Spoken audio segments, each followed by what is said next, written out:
All right. From an injury report standpoint, came out fairly healthy.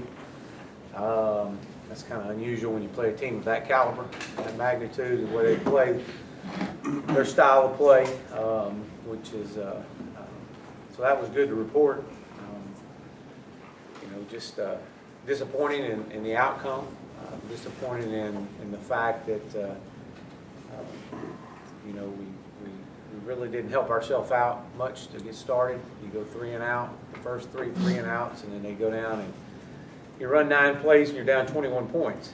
And then we finally get something established and get going, and they get down in field goal range and miss a field goal or get a field goal blocked, which we've been really good at all year long. And then have a 4th down call going into the 4th quarter, we throw it a little high and can't quite make the catch, and he walks in the end zone and scores. If you get the field goal, you get the touchdown right there. You're trailing by 10 going in the 4th quarter. You got a chance.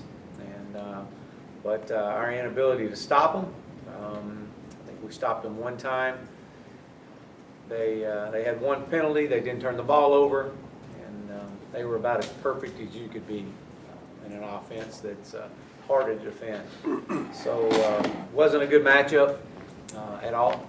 But our kids, again, I'm still proud of the way our kids played. They continue to play hard regardless of the situation and the circumstance. They continue to fight and to battle. Depth has really become an issue at times, especially at this point in time in the season, but it has for just about everybody. So that's not an excuse. But we just were unable to get it done. We've got a Tulane team coming in Saturday that is coming off of a big win for them and their program. So we've got our hands full this Saturday night, senior night. So it'll be a great night to honor our seniors. I'm excited about that. These guys have continued to play hard through the transition. And that's all, at times that's tough. Anytime you got a senior class and a new staff coming in, it says a lot about your guys, but they've continued to play hard. And I continue to tell them to leave their positive handprint on this program. And the wins may not be there right now, but they are making an impact in our program and with our young guys. So with that, I'll open up for questions. Coach, you just expand on that, talk about the seniors and kind of the things they've done to help in this first year of your job. Yeah, this has been, of course, anytime you're a senior, you've been used to the same staff for a long period of time. And to have a coaching change going into your senior year, that's tough. I mean, it is, and it's to ask them to change a culture, to ask them to change what they've been used to from the guys that brought them in, the guys that recruited them, and now they've got a new coaching staff coming in with different ideas and different energy levels, and it's it's been. I've been very proud of our guys because they've been very receptive. And even through what we've gone through this year, these guys have continued to fight hard, to play hard. I'm excited about what they've done to this point as far as showing the younger guys that look, hey, we've gone through a lot of adversity in our time here at SMU, in particular the last 3 seasons, and we've made it. And you can't say that about that entire signing class. I think there's 17 of them that are not there. I believe that's right, something like that. But that they've lost somehow, whether it be a medical or from injuries or they've left the program. But these guys have fought through. They've played hard, and they're going to finish this thing out. It's going to be a great night. I think it's been 3 years since the seniors have won their last home game out here, and so this is something that these guys can help leave their mark on a program, give us momentum going into the last week of the season, and then obviously carry the momentum into off season. So I've been proud of them, and just try to share with those guys all the time that life is about change, and if you're not willing to change, you're not going very far, because you're going to be faced with a lot of change throughout your life. You've been through senior days at previous stops at Clemson, Tulsa, but you come across as a coach who establishes good relationships with players, and since this is the class in your first year as a college head coach, do you expect your emotions to be different this week than other senior days you've gone through? Well, I mean, I'm just, again, I'm excited for these seniors because they bought in when it was tough to buy in, you know, as far as a new staff coming in and the demands, and to see how that they've shown the leadership and how not to give up, how to keep fighting, to listen to their stories every Friday night that we get to talk has been really, really neat to hear their story. Yeah, I am. I mean, I'm excited for them. They've obviously withstand a lot of adversity in their playing career here at SMU, and that's only going to make them stronger as they embark in the next journey of their life. I shared with them that we're going to have a special picture of our senior class that we're going to put up in our office because this is the class that helped this foundation, help get this program off on the right foot, and for that I'm very grateful and very thankful for what they've done. What do you expect from Tulane on Saturday? Well, they're coming off a win and they're going to play extremely hard. You know, this is a program that's kind of similar to ours over the last couple of years in a building phase. Coach has done a really good job. He's recruiting well. They've won 3 games this year, and they finish out with us in Tulsa. And so it's they've got they're coming in off of a win. So I expect their absolute best. I mean, why not? It's kind of what we've gotten in everybody else this whole year. And so we've got our work cut out for us. Again, I keep going back. We've got to eliminate the mistakes that beat ourselves.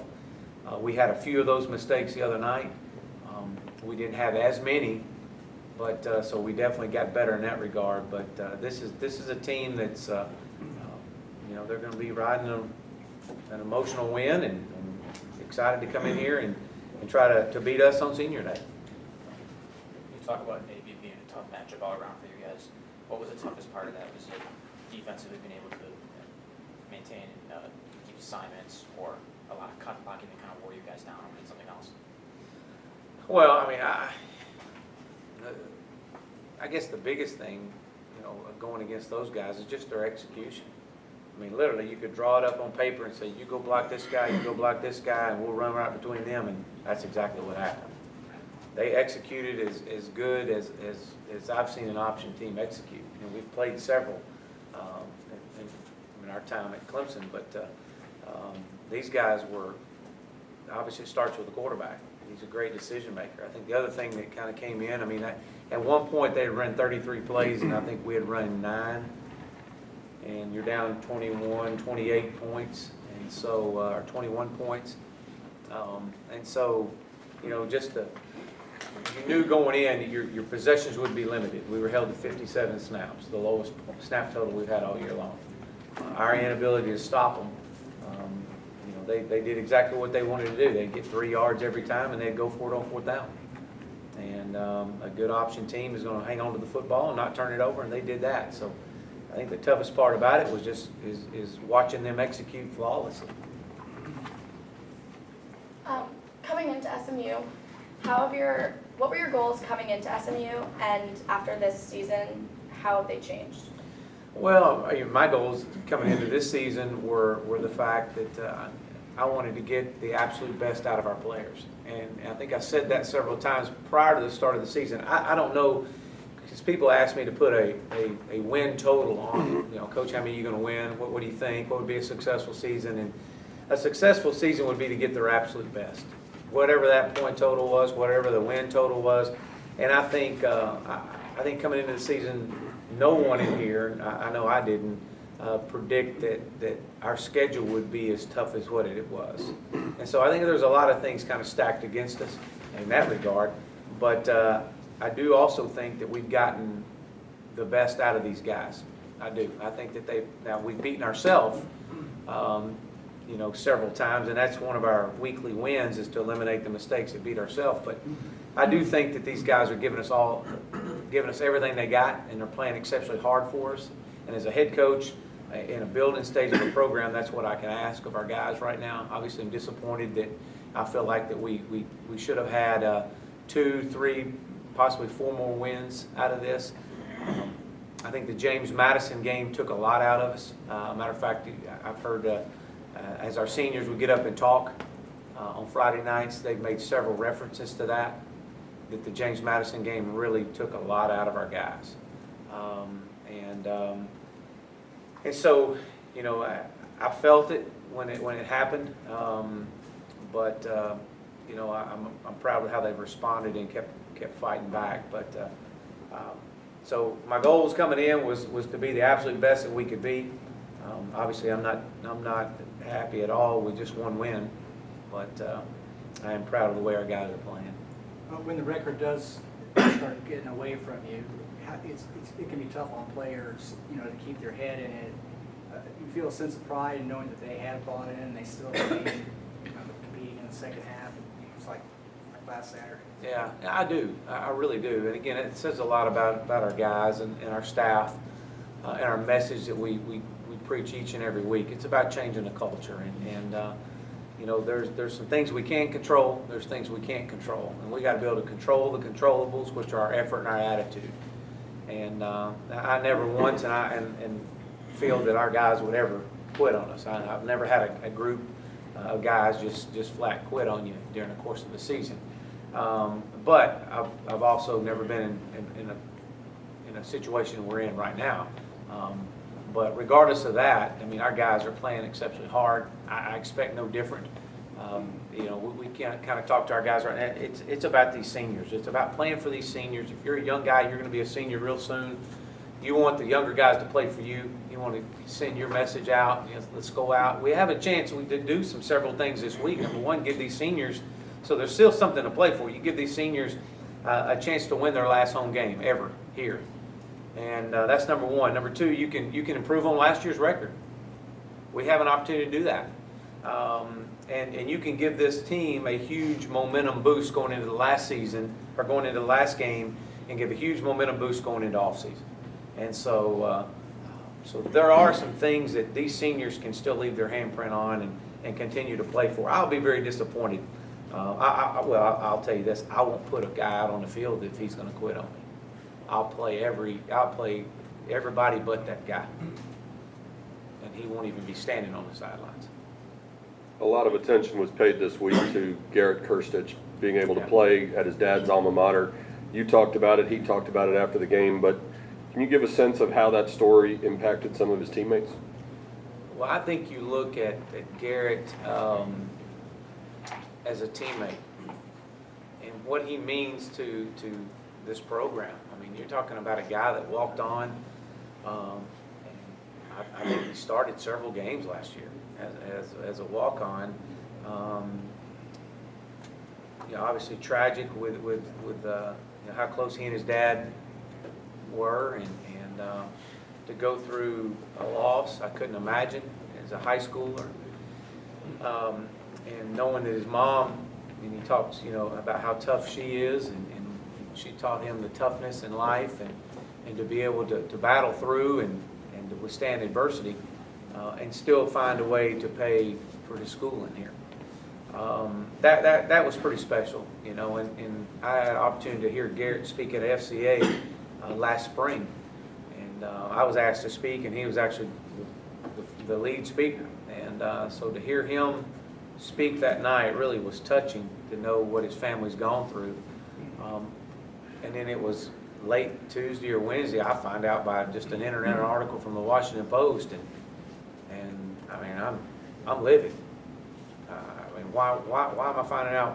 What are we talking about? Washington Post. I mean, this is a guy that's been in our program. I mean, we got to know this. This is unbelievable for this guy. And so, but he had kept so much to himself, and it was remarkable to hear.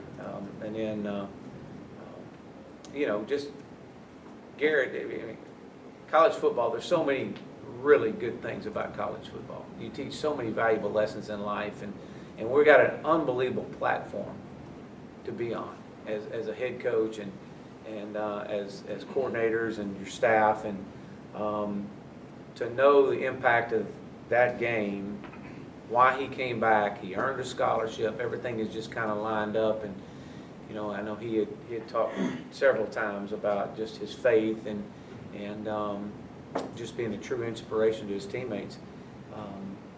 And then when his teammates found out we were going to name an honorary captain, they were excited. But when we were going to start him, it was really cool. It was really neat. That's what it's about, and that's what we're about. We're going to do the right things for the right reasons, and that was the right thing to do. And I would do it again tomorrow.